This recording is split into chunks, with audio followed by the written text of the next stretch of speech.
Alors quand on parle de la Bible, la première question qu'il faut se poser, c'est mais de quelle Bible parle-t-on? On lit tous la Bible à la maison, on achète une Bible dans une librairie, et puis en fait on se rend compte très vite qu'il y a plusieurs traductions françaises de la Bible.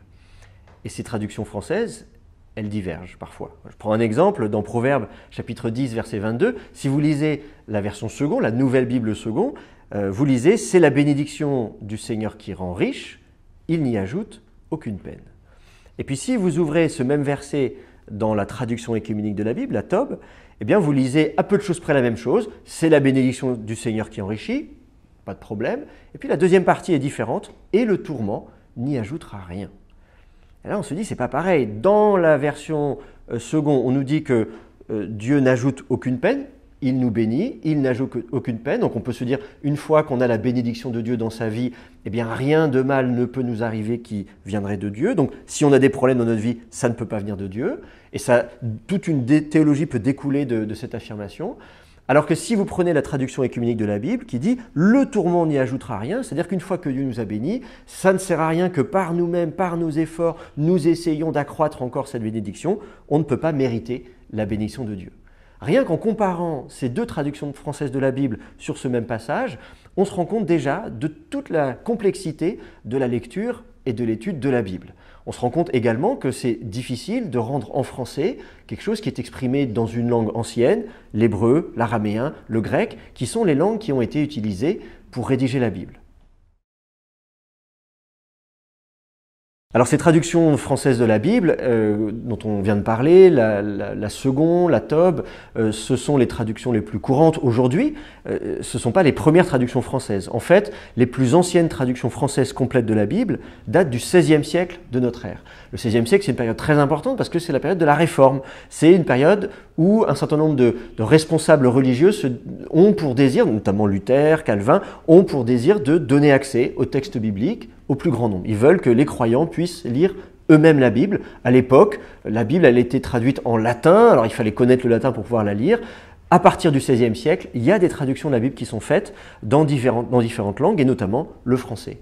Ces traductions de la Bible, elles sont faites soit sur le latin, qui était la version la plus courante à l'époque, mais qui n'était pas la version originale de la Bible, soit directement à partir des langues dans lesquelles la Bible a été écrite, c'est-à-dire l'hébreu, l'araméen et le grec. Et donc on s'est basé sur ces textes originaux pour traduire la Bible. Mais quand je dis qu'on s'est basé sur les textes originaux, en fait, il ne faut pas croire non plus qu'on a traduit les Bibles à partir des textes copiés de la main même des auteurs bibliques. Aujourd'hui, nous n'avons pas les textes qui ont été écrits par tel ou tel auteur de la Bible. Ce que nous avons, ce sont des copies et des copies de copies qui ont traversé les siècles. Si on regarde les plus anciennes Bibles complètes en hébreu ou en grec, alors on peut remonter encore le temps, tout à l'heure on était au XVIe siècle de notre ère, on peut encore remonter d'un demi-millénaire puisque la plus ancienne Bible hébraïque complète, elle date de l'an 1000 de notre ère, à peu près. La plus ancienne Bible grecque complète, elle date à peu près du milieu du premier millénaire de notre ère, mais dans tous les cas, ce sont des gros manuscrits qui sont de plusieurs siècles postérieurs à la rédaction de la Bible. Alors si on veut s'approcher encore un petit peu de l'époque de la rédaction de la Bible, on peut arriver à peu près au tournant de notre ère, à l'époque de Jésus, quelques siècles avant et après, disons 2-3 siècles avant, 2-3 siècles après, où là on va trouver des manuscrits qui sont pour la plupart assez fragmentaires, mais qui nous permettent de nous rapprocher au plus près de l'époque de rédaction de la Bible. Le livre de la Bible dont on a un manuscrit complet qui est le plus ancien, c'est le livre d'Ésaïe, où on a un très beau rouleau découvert à Qumran, au bord de la mer Morte, qui date environ 100 ans avant Jésus-Christ. Et là, si vous déroulez ce rouleau qui fait plus de 7 mètres de long, si vous le déroulez en entier, eh bien là, vous avez le texte complet du livre d'Ésaïe. Ça, c'est le plus loin que l'on puisse remonter dans le temps pour accéder au texte de la Bible. Alors si on compare ces plus anciens manuscrits de la Bible, je parlais du livre d'Ésaïe par exemple, il y a ce grand rouleau, mais on a trouvé d'autres exemplaires du livre d'Ésaïe parmi les manuscrits de la mer Morte. Donc si on compare tous ces témoins anciens du texte biblique, on peut s'interroger sur leur fiabilité, on peut se demander s'ils correspondent au texte qui nous est parvenu à travers les siècles jusqu'à aujourd'hui, est-ce qu'il y a des différences entre eux? Et la réponse est oui. quand vous comparez des manuscrits de la Bible, vous observez des différences. Je vais vous prendre un exemple. Dans le livre de Josué, chapitre 10, verset 9, on a découvert un manuscrit, là encore dans les grottes de Qumran au bord de la mer Morte, c'est là qu'on a les plus anciens manuscrits de la Bible, et sur ce manuscrit, on nous dit que Josué arrive alors il arrive à Gabaon à l'improviste, et on nous dit qu'il a marché toute la nuit depuis Gilgal. Alors, pour resituer le contexte de cette histoire, Josué et le peuple campent à Gilgal, qui est à côté de Jéricho. Les Gabaonites sont dans la montagne. Ils ont conclu une alliance avec le peuple. Ils se font attaquer. Et en vertu de l'alliance qu'ils ont conclue avec Josué et le peuple d'Israël, ils les appellent à la rescousse. Eh bien, dans ce petit manuscrit, ce petit fragment, qui est vraiment pas gros, qui fait quelques centimètres, eh bien, en fait, le verbe n'est pas le même que celui que nous avons dans nos Bibles aujourd'hui, ou disons dans le texte définitif, le texte hébreu final, celui dont je parlais tout à l'heure, qui date de l'an 1000 de notre ère. Ce texte final dit qu'ils sont montés toute la nuit depuis Gilgal, alors que là, c'est pas le verbe monter, c'est le verbe marcher. Alors vous allez me dire, c'est pas une différence flagrante, et c'est vrai, quand on compare ces manuscrits, en général, les différences qu'on observe, ce sont des différences de détail, mais à mon avis, elles sont révélatrices parce qu'elles nous montrent l'effort que font les rédacteurs de la Bible pour parfaire le texte. L'idée, c'est de dire comment est-ce que je peux améliorer le texte. Alors, en quoi est-ce que ça peut améliorer le texte de passer du verbe marcher au verbe monter? Eh bien, d'abord, on nous dit que ça leur prend toute la nuit, déjà, pour arriver. Donc, ils ont marché toute la nuit. Ils arrivent avec tout leur fatras, ils sont fatigués. Et si vous lisez la suite du texte, dans Josué chapitre 10, vous allez voir qu'ils vont remporter une victoire qui est miraculeuse. Et le but de l'auteur de ce passage, c'est de nous raconter que cette victoire, c'est pas le fait de la force du peuple, parce qu'on pourrait dire humainement c'est impossible de remporter cette victoire, mais qu'en fait la victoire elle est donnée par Dieu. La victoire est miraculeuse.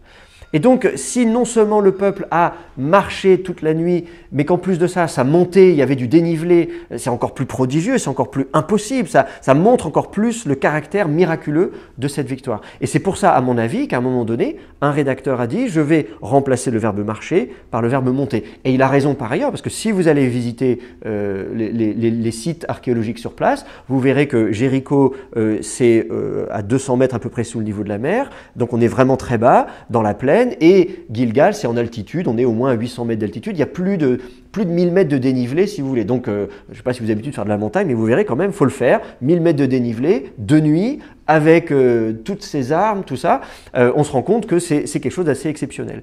Et donc, par ce petit fragment de manuscrit de la mer Morte, eh bien, on peut voir quelle était la première phase de rédaction de ce texte et comment, à un moment donné, on a modifié le texte pour l'améliorer. Alors ça, c'est un exemple parmi des milliers, en fait. C'est-à-dire que chaque livre de la Bible connaît comme ça tout un tas de phases rédactionnelles où il y a un premier rédacteur qui vient rédiger un noyau, un deuxième arrive derrière pour le compléter, et puis comme ça, sur une période de temps assez longue, jusqu'au tournant de notre ère, en fait, on continue à améliorer le texte, parfois de façon très minime, on n'en est plus aux grosses œuvres, on en est aux finitions, mais on cherche vraiment à rendre le texte biblique parfait, et c'est comme ça qu'on arrive au texte dont nous avons hérité aujourd'hui.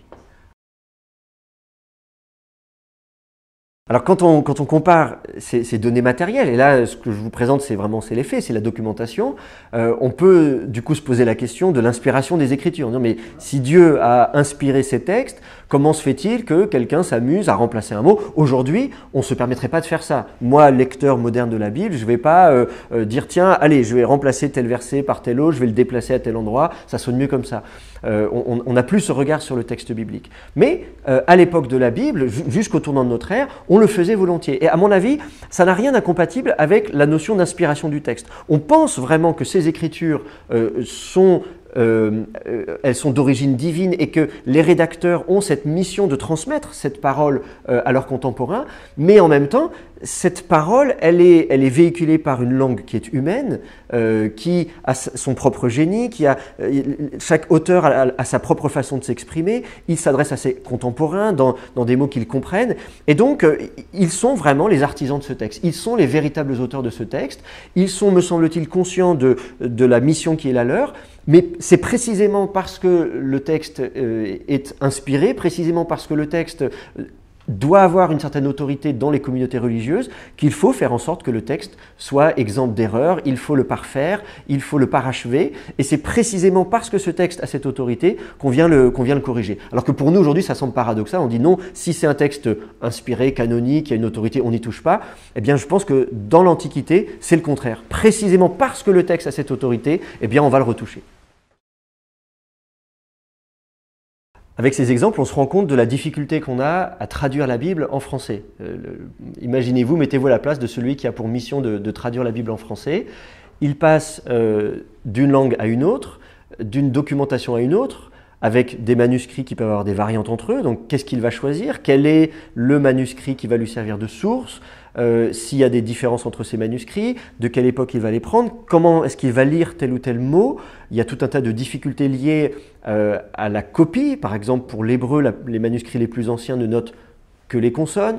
Pour le grec, les manuscrits les plus anciens ne mettent pas de séparation entre les mots. Donc en fait, il y a tout un travail déjà à faire de compréhension du texte qui n'est pas évidente. Et puis, sur le fond, quand on passe d'une langue à l'autre, on passe d'un univers à un autre. On dit toujours traduire, c'est trahir. D'une certaine manière, c'est vrai. C'est vrai aujourd'hui. Vous passez de l'anglais ou l'allemand ou l'italien au français ou à l'espagnol. De toute façon, il y a des choses que vous pourrez exprimer plus facilement dans une langue que dans une autre.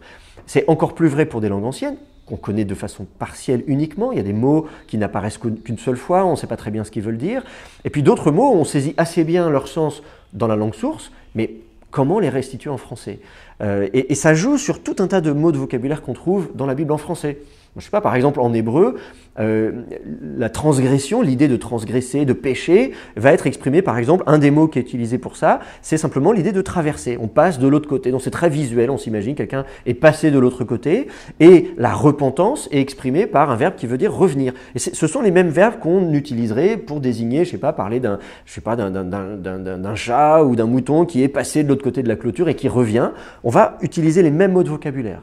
Et en français, on a des termes plus abstrait, le péché, la repentance.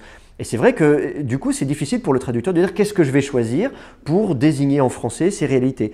En grec, on a des problèmes similaires avec, par exemple, pour désigner la résurrection, de temps en temps, on va utiliser le verbe se lever ou se réveiller. Donc on va dire que Jésus s'est relevé d'entre les morts, qu'il s'est réveillé d'entre les morts, alors qu'en français, on va plutôt avoir tendance à dire qu'il est ressuscité d'entre les morts.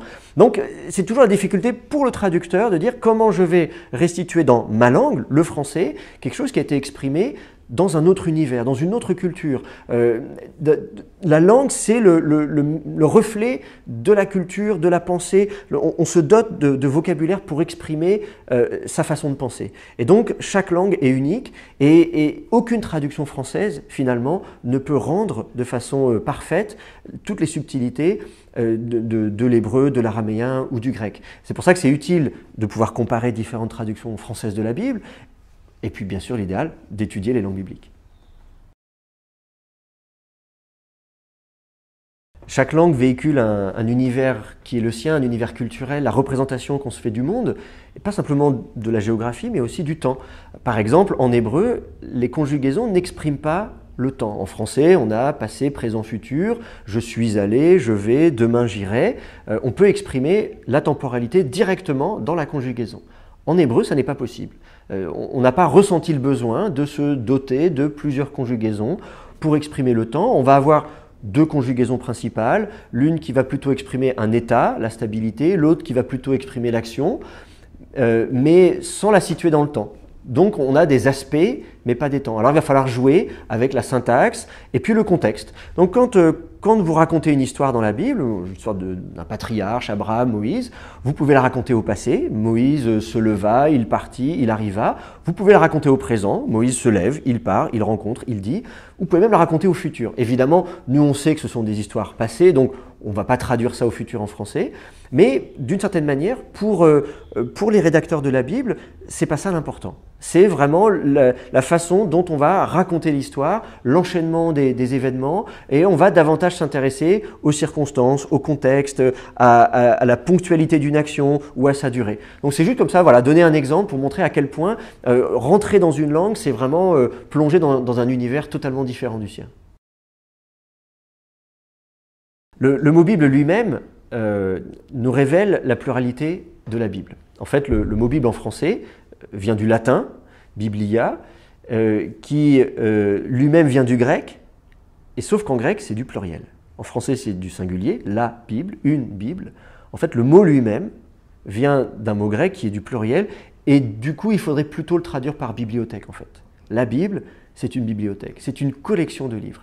Et ça, c'est vraiment indispensable. Lorsqu'on lit la Bible, on ne lit pas un livre, on lit une bibliothèque, une collection de livres.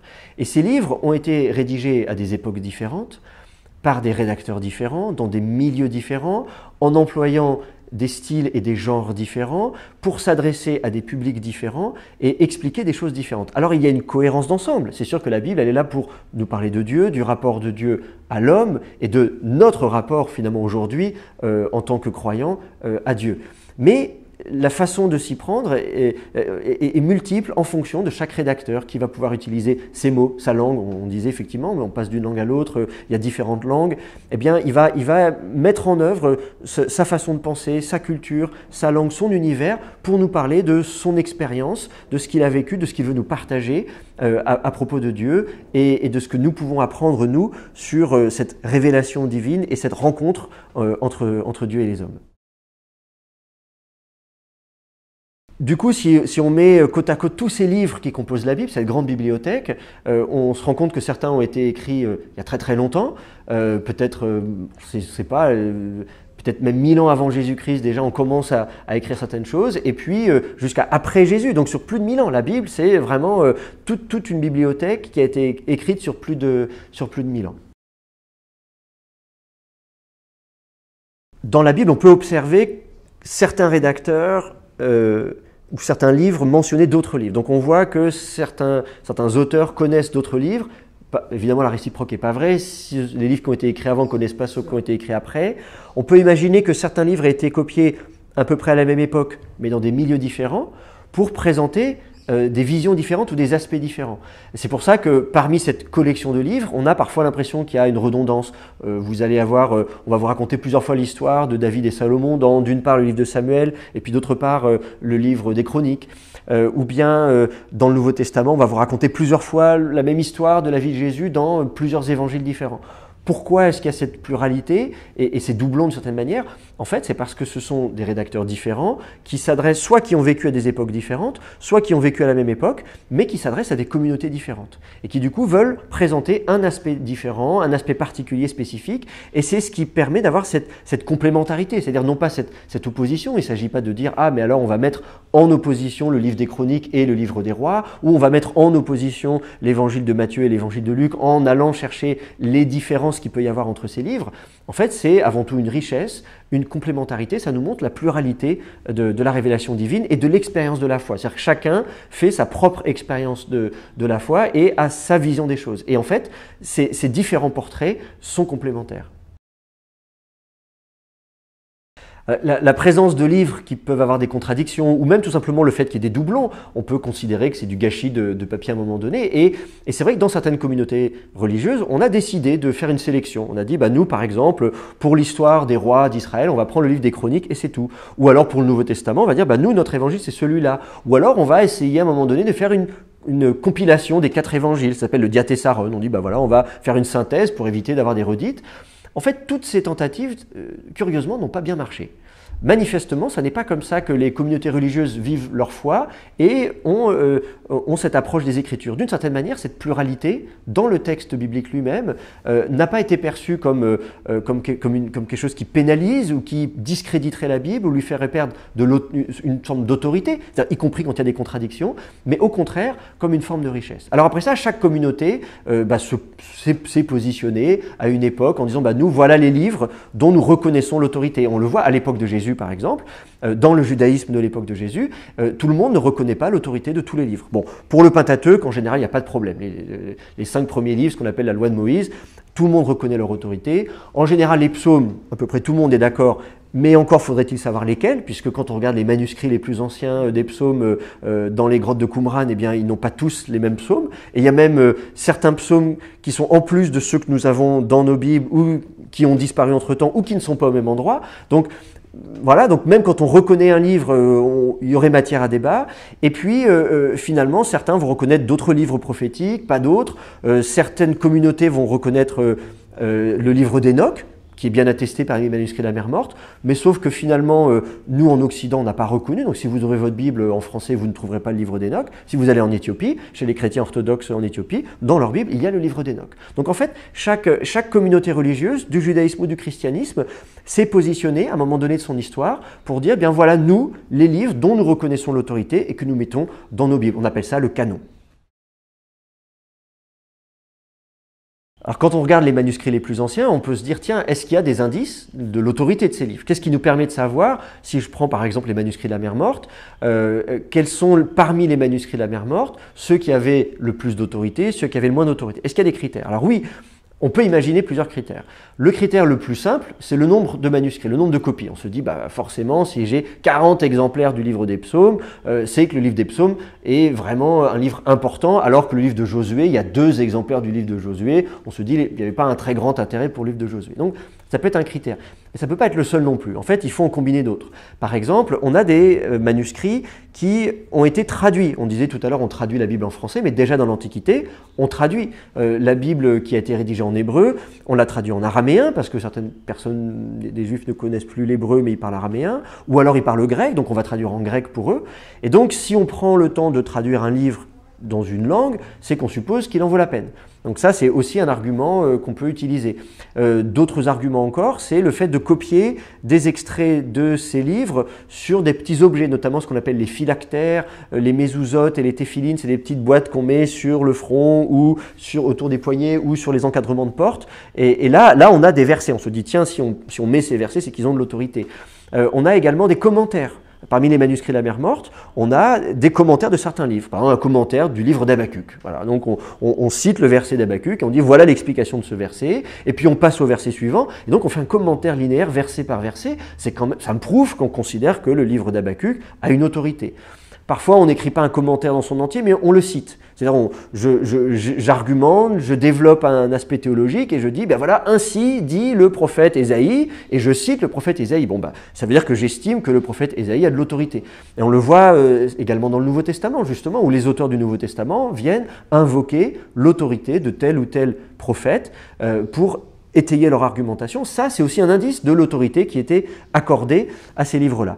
Et puis, on observe même parmi les manuscrits de la Mer Morte le début d'une forme de compilation des livres. C'est-à-dire, pas simplement, on disait que la Bible, c'est une bibliothèque, il y a plein de livres. On commence à regrouper ces livres. Et ça, c'est intéressant. C'est un phénomène qui est tout nouveau, tout frais à l'époque de Jésus, au début de notre ère.